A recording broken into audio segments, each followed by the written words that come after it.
Good morning বন্ধুরা, কেমন আছো তোমরা সবাই? আশা করব সবাই খুব ভালো আছো। আর আমি ভালো আছি বলতে গেলে আসলে একটা টাইম এমন আসে যে যখন তুমি শুধু সকাল থেকে রাত পর্যন্ত তোমার শুধু ব্যর্থতাটা তুমি তোমার চোখের সামনে দেখতে পারবে। আর সেই সময়টা এমন যায় যে তুমি যে কাজই করো তুমি সফল হতে পারো না। ব্যর্থতা যেন তোমাকে চারদিক থেকে গ্রাস করছে। আর সেই সময় মন ঠিক রাখাটাও খুব খুব অসুবিধা হয়ে যায়। আর সেই কারণেই অনেক দিন যাবৎ আমি কোনো রকম ব্লগ বানাইনি। তার মধ্যে হুট করে মায়ের খুব শরীর খারাপ হওয়াতে মাও আমার কাছে এসেছিল ডাক্তার দেখানোর জন্য।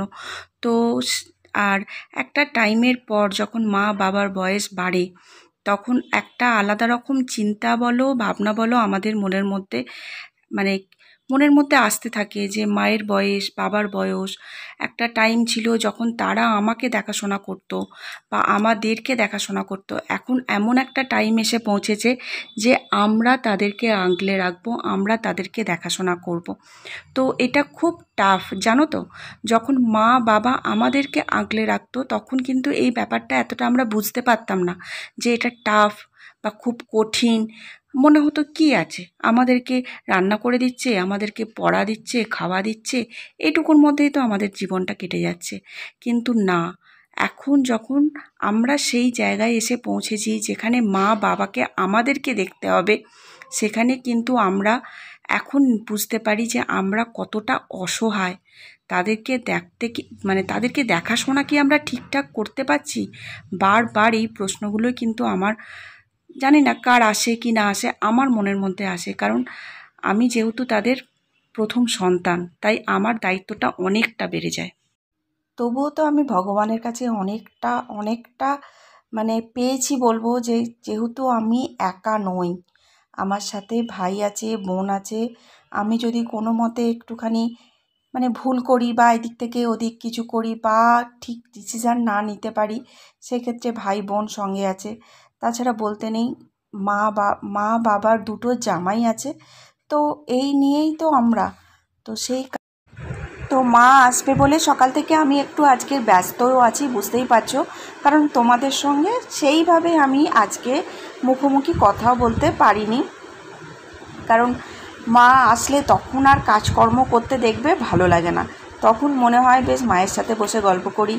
যদিও মা কিন্তু মেয়ের বাড়ি এসে একটা ফোঁটাও বসে থাকতে পারে না, তার মনে হয় এখানে এটা কাজটা বাকি আছে, ওখানে ওটা করে দিই, সেখানে সেটা করে দিই। এরকম আমার মা তো দেখি ভাবতেই থাকে এটা ওটা সেটা, খুঁজে খুঁজে কাজ করতে থাকে। যতই বলি যে এই কাজগুলো আমার কাছে কোনো ব্যাপার নয়, এই কাজগুলো তো তুমি রোজই দেখো আমি করি, তো আমি করতে পারবো, কিন্তু মা সেই কিছু না কিছু করতেই থাকে।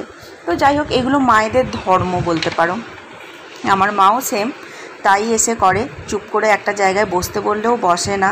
আর মা যেহেতু এখানে আমাদের এখানে একজন ডাক্তার দেখায়, তো সেই কারণে ডাক্তার দেখাতে মা তো এসেছে, আমি তোমাদেরকে বললামই। তো মা আসবে বলেই আমি তাড়াহুড়ো করে কাজগুলো সারছি, কারণ এই কাজগুলোই দেখব। আবার নইলে আমি যদি সারতে না পারি, মা এসে আমার হাতে হাতে করতে লেগে গেছে।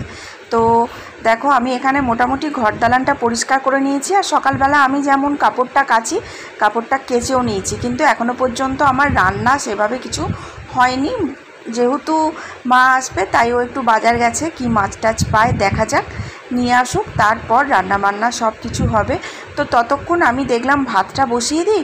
আর ভাত বসিয়ে সঙ্গে সঙ্গে যে কটা কাজ আছে, তাছাড়া দেখো আমার এই ফিল্টারটার জলটাও খালি হয়ে গেছে। একদমই জলটা খালি হওয়ার আগে যেহেতু জল আমাদের আবার বলে দেওয়া হয়, তো সেই কারণে কি হয়, এই ফিল্টারটা আর মাজা হয় না। তো সেই কারণে দেখলাম আজকে যেহেতু একদম জলটা ফাঁকা হয়ে গেছে, তো ভালো করে আমি ফিল্টারটা একটু ধুয়েও নিলাম। আর এখানে ও এনেছে ইলিশ মাছ, আর ওইদিকে দেখো বললাম ভাত বসিয়ে দিয়েছি, তো ভাতটা হচ্ছে, আর এদিকে আমি ইলিশ মাছটা একদম তেল ঝাল যেটাকে বলে সেটা করব। আর তার সাথে আরেকটা ঝামেলার জিনিস এনেছে, সেটা হলো কচু শাক। তো কচু শাকটাও কিন্তু আমায় কাটতে হবে, তো সেটা আমি যথারীতি ইলিশ মাছের মাথাগুলো দিয়েই করব।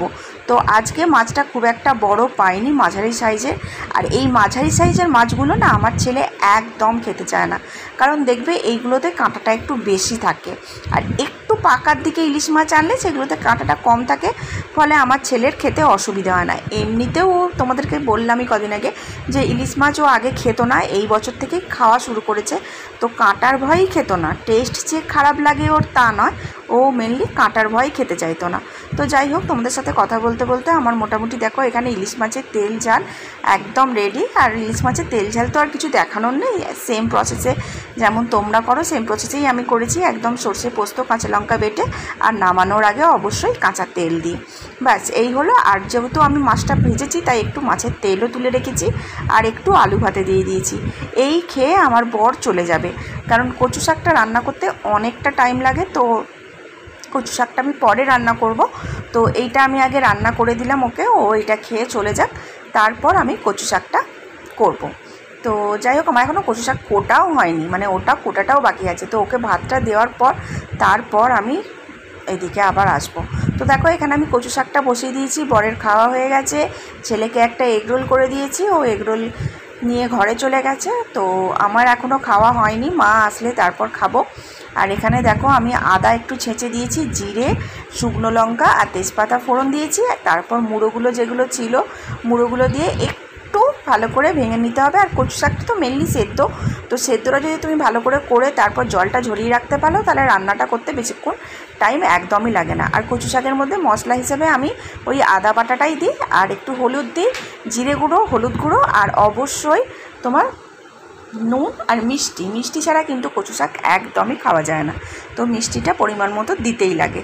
তো যাই হোক, আমি এখানে সমস্ত কিছু দিয়েও দিয়েছি, দিয়ে এবার আগে থেকে যে কচু শাকটা আমি সিদ্ধ করে একদম জল ঝরিয়ে রেখেছিলাম সেটাকেও দিয়ে দিলাম। তাও আমি জল ঝরিয়ে রাখার পরেও যে কতটা জল বেরোয় সেটা মানে না দেখলে মানে দেখার মানে অনেকটা বলে বোঝানো যাবে না, যারা কচু শাক করো তারাই জানো। তো ভালো করে এবার আমি এটাকে কচু শাকটাকে মিক্সড করে নিচ্ছি, করে নিয়ে দেখো এখানে আমার অনেকগুলোই বাসন পড়েছে, সেই বাসনগুলোও আমি মেজে নেব। কিন্তু আগে কচু শাকটা কমপ্লিট না করে আমি ওই দিকে যেতে পারবো না, কারণ একটু নাড়াচাড়া করতে হয়, তবে শুকনো জিনিসটা আসে। আর যদি নাড়াচাড়া সবসময় না করো তো নিচটা ধরে যাওয়ারও ভয় থাকে। তো একটু কাঁচা লঙ্কাও দিয়ে দিয়েছি আমি, কারণ কচু শাকের মধ্যে কাঁচা লঙ্কার গন্ধটা কিন্তু খুব ভালো লাগে দেখবে। তো দেখো এখানে আমার কচু শাক কমপ্লিট হয়ে গেছে। এবার যে কটা বাসন পড়েছে সে কটা বাসনও মেজে নিচ্ছি। আর আজকে আমি একটু বেশ চিন্তাতেই কাজগুলো করছি, কারণ মা সম্পূর্ণ একা আসছে মানে ভাই অফিস যাবে আর মাকে এখানে নামিয়ে দেবে। তো তারপর কি হয়, আমি মা এর আগে যতবারই এসছে মাকে আমি বলেই রাখি যে আমি ছেলেকে দিয়ে যে ট্রেনটাতে ফিরবো তুমি ঠিক সেই আগের ট্রেনটাতেই আর কি নামবে, তাহলে একসাথে তোমাকে নিয়ে আমি চলে আসতে পারবো। ফলে কারণ আমাদের এখানে রেল লাইনগুলো পেরোতে, তো মা যেহেতু এখন একটু মানে বয়স হয়েছে, শরীরটাও একটু খারাপ, তাই বেশ ভয়ই লাগে আমার। আর আজকে আমার বরকেও বেরোতে হয়েছে সকালবেলা, তো সেই কারণে ও স্টেশনে যেতে পারেনি। তারপর ভাইয়েরও এমন একটা কাজ পড়ে গেছে যে ভাই মাকে নামিয়ে স্টেশনটা যে পার করে দেবে রেল লাইনটা সেটাও পারেনি। ফলে আমি একটু চিন্তাতেই আছি, ভেবেছিলাম আমিই চলে যাব স্টেশনে, কিন্তু ওই যে বললাম মায়েরা বেশি কিছু করতে দেয় না আমাদের। মা বারণ করলো, বললো কোনো ব্যাপার না, আমি আসতে পারবো, তোকে অত মাথায় চাপ নিতে হবে না, যখন দেখবো সবাই পার হচ্ছে তখন আমি পার হব। তো সেই আশাতেই আর কি আমি একটু মাথাটা একটু গরম আছে বলতেই পারো। ছেলেকেও মাঝে মাঝে একটু বকে ফেলছি, যতক্ষণ না মা বাড়িতে ঢুকছে ততক্ষণ আমার একটু চিন্তার মধ্যেই আছি। তো যাই হোক, মা এসে গেছে, তো মায়ের জন্য আমি এখানে এগরোলটা মানে মা এসে গেছে মানে মা স্টেশনে নেমে গেছে আমি শুনতে পেয়ে, আমি ওই কারণে, কারণ স্টেশনে নামলো মানে একটুখানি টোটো করে, তো সেই কারণে আমি এগরোলটা এখানে করে নিচ্ছি। এগরোলটা করে একদম হটপটের মধ্যে ভরে রাখবো, তাহলে মা হাত পা ধুয়ে বসতে আমি এগরোলটা মাকে দিয়ে দিতে পারবো। তো দেখো এখানে এগরোলটা করে নিলাম, আর আগে থেকেই আমি পরোটাটা ভেজেই রেখেছিলাম। আর এখানে একটু শসা পেঁয়াজ, আর মা শসাটা খেতে ভালোবাসে, তো সেই কারণে আমি পুরো শসাটাই দিয়ে দেবো, একটু স্যালাড হিসেবে আর একটু এগরোলের মধ্যে যেভাবে দেওয়া হয় আর কি। তো যাই হোক, মানে মা আসছে এটা শুনে বেশ একটা আনন্দ লাগে, তাই না? যতটা আনন্দ লাগে আবার চলে যাওয়ার দিনকে ঠিক ততটাই মনটা খারাপ হয় সবার ক্ষেত্রেই, মনে হয় যেন থাকতেই তো পারতো আর কটা দিন, কিন্তু হয় না গো। যেহেতু বাবা ওখানে একা, ভাই একা, ওরা অত রান্নাবান্না করে ঠিকমতো খেতেও পারে না, তো সেই কারণে আমিও চাপ দিয়ে আর কি মাকে বেশি দিন রাখতেও পারি না। যখনই মা আসে ওই 2 দিন কি 3 দিন, তার বেশি যে মাকে বলবো তুমি থাকো কি 1 সপ্তাহ থাকো সেটা আমি বলতেও পারি না। আর যা মানে এখানে আসে শুধুমাত্র ডাক্তার দেখাতে, তো ডাক্তারটা যেহেতু আমি এখানে করে দিয়েছি, যেহেতু ডাক্তারবাবু খুব ভালো চিকিৎসা করেন, তো সেই কারণেই আর কি ওই 9 মাস 10 মাস অন্তর অন্তর ডাক্তার দেখাতে আসে, তখনই মায়ের আমার বাড়িতে আসা।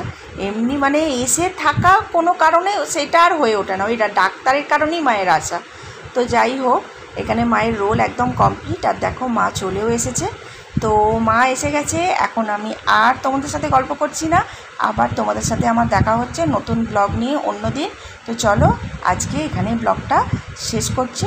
ভালো লাগলে অবশ্যই লাইক, শেয়ার আর কমেন্ট করতে ভুলো না।